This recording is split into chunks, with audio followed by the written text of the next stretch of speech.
más que predicación, es una pequeña reflexión sobre el día que hoy celebramos, que es la resurrección de Jesús. Y leía David el Salmo 16, y hay un versículo, el versículo 10, que dice: porque no dejarás mi alma en el Seol, ni permitirás que tu santo vea corrupción. Y este texto puede verse, contemplarse, entenderse por lo menos a la luz de 4 perspectivas. La primera, la del propio autor del Salmo, el rey David. Este salmo expresa una profunda confianza del rey David en algo que nosotros acabamos de profesar también: es que Dios nos protege, que Dios es nuestro refugio y que Dios es nuestra herencia.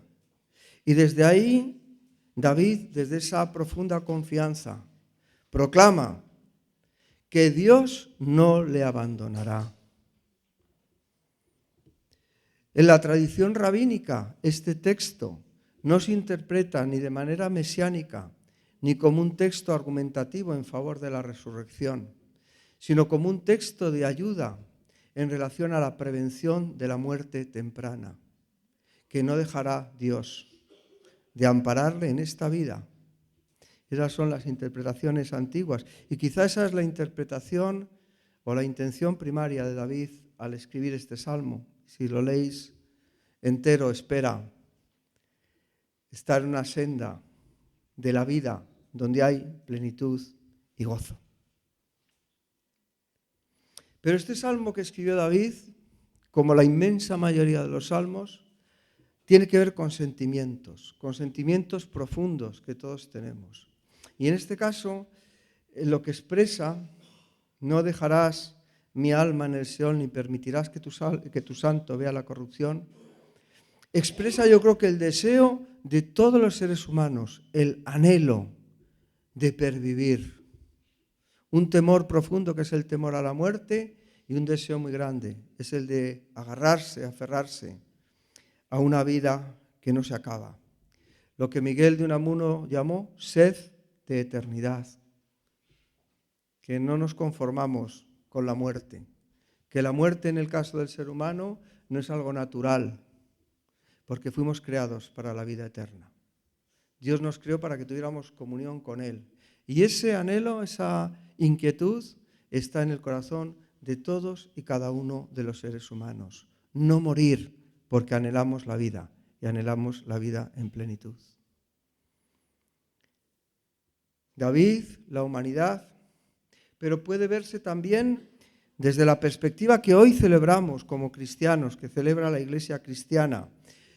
Este versículo, que no son 2 ideas distintas, es un paralelismo. Los judíos, su poesía no rimaba, lo que rimaban eran las ideas, y entonces aquí hay un paralelismo que además la segunda idea añade un poquito más la repetición, ¿no? No dejarás mi alma en el Seol, pero además mi cuerpo no verá la corrupción. Es una doble garantía. Una garantía que en Cristo sí que alcanzó su pleno cumplimiento. ¿Por qué? Porque Cristo murió, pero el Señor, Rey del universo, no dejó su alma, Dios Padre no dejó su alma en el Seol, ni permitió que se corrompiese. Y ahí se cumple perfectamente ese texto originariamente escrito por David. El apóstol Pablo, cuando está en su primer viaje en la sinagoga de Antioquía de Pisidia, los que vais a la escuela bíblica hemos visto cómo es ese recorrido, el apóstol Pablo dice en Hechos 13:35: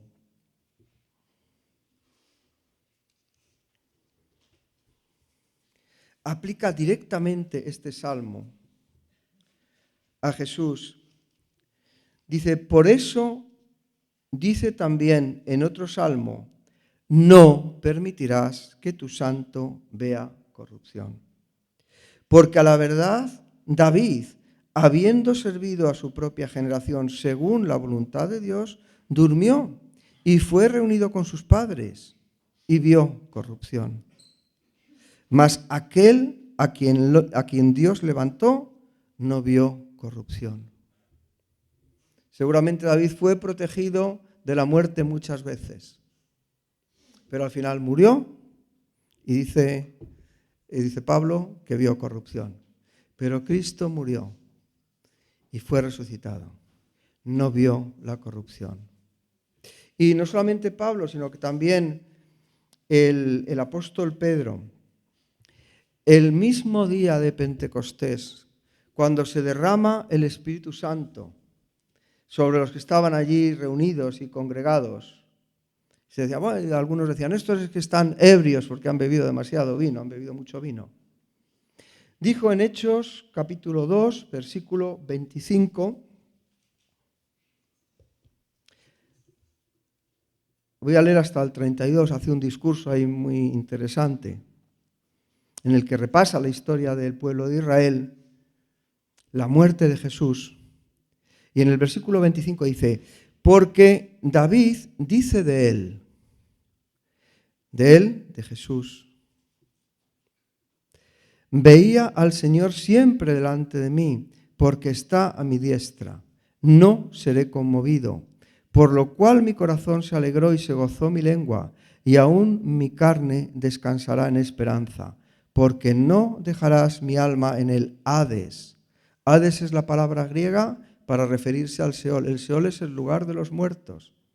Aquí ni bueno ni malo, no es el cielo o el infierno. Significa sencillamente el lugar de la muerte. Porque no dejarás mi alma en el Seol, en el Hades, ni permitirás que tu santo vea corrupción. Me hiciste conocer los caminos de la vida, me llenarás de gozo con tu presencia. Que es una paráfrasis, pero del final del Salmo 16.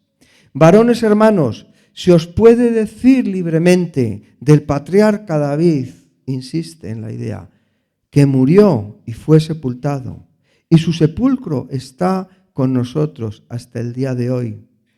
Pero siendo profeta y sabiendo que con juramento Dios le había jurado que su descendencia, en cuanto a la carne, levantaría al Cristo para que se sentase en su trono, viéndolo antes, habló de la resurrección de Cristo, que su alma no fue dejada en el Hades, ni su carne vio corrupción.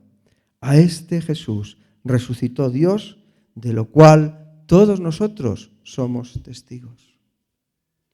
Pedro explicó el sentido que tenían esas escrituras. Hasta ese momento, desconocidas, ignoradas, no aplicadas ni al Mesías ni a la resurrección. Pero Dios le levantó de entre los muertos.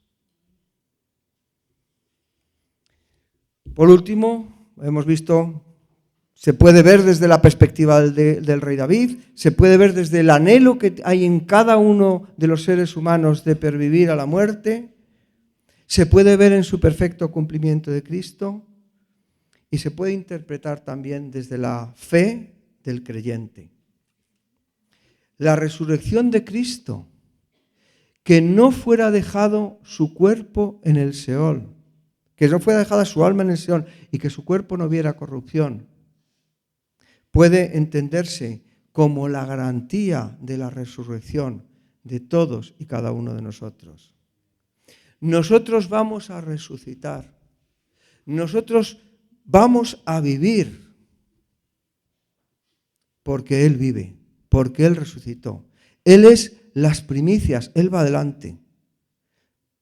Después de la muerte nos espera la esperanza, tenemos la esperanza de la resurrección. ¿Por qué?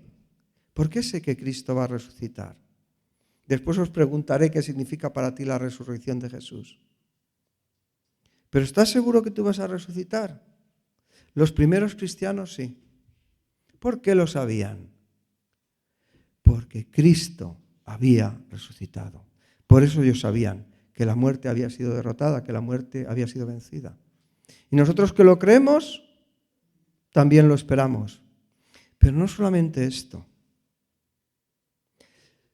sino que porque el espíritu de aquel que se levantó, el espíritu, el poder del espíritu que levantó a aquel de los muertos, ese espíritu mora también en nosotros. Por eso sabemos que Cristo resucitó. A veces se buscan pruebas de la resurrección. La mejor prueba la tienes dentro de ti mismo. Si el espíritu del que levantó a Jesús de entre los muertos mora en ti.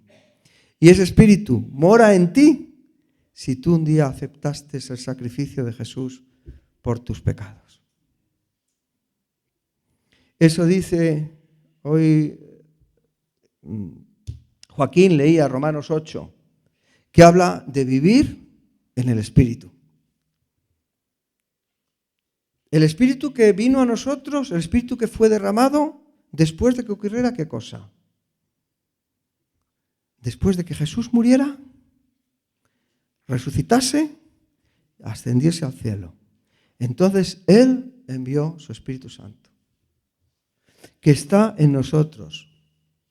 Entonces Romanos 8, leedlo si tenéis tiempo, nos invita a vivir de acuerdo con ese Espíritu que mora en nosotros. ¿Quién contra nosotros si Cristo ha resucitado? ¿Quién nos va a separar de su amor si Dios ha justificado, Dios el Padre ha justificado a Cristo, resucitándole entre los muertos? Enfermedad, espada, muerte, destrucción. Dice Romanos 8:11. Y si el espíritu de aquel que levantó de los muertos a Jesús mora en vosotros, si mora en ti, si mora en mí, el que levantó de los muertos a Cristo Jesús vivificará también vuestros cuerpos mortales por su espíritu que mora en vosotros.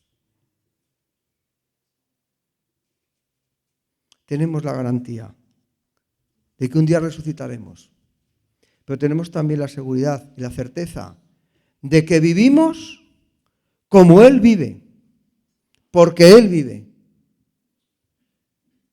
Bueno, y todas estas perspectivas, todo esto, la perspectiva de David, la de los hombres, la del cumplimiento, la de la fe del creyente, ¿qué consecuencias tiene para nosotros? ¿Qué consecuencias tiene para ti y para mí? Si Cristo venció la muerte, en castellano decimos, todo tiene arreglo, menos una cosa, ¿el qué? Todo tiene arreglo menos la muerte. Pues la muerte, iba a decir lamento deciros, no lamento deciroslo, lo digo con toda la alegría del mundo, la muerte, y especialmente hoy, también tiene arreglo. ¿Por qué? Porque Cristo resucitó. Y si la muerte, que es lo que aparentemente para el mundo no tiene arreglo, ¿podéis decirme qué cosa no tenga arreglo? ¿Cómo se aplica la resurrección de Cristo a tu vida y a la mía? No importa el problema, la dificultad, el temor a una enfermedad, el miedo a no estar bien, la tristeza. Cristo ha resucitado. Y el Espíritu Santo está en nosotros. ¿Quién nos va a separar del amor de Dios? Los sufrimientos de este tiempo, las dificultades, las penurias, las preocupaciones, son pasajeras.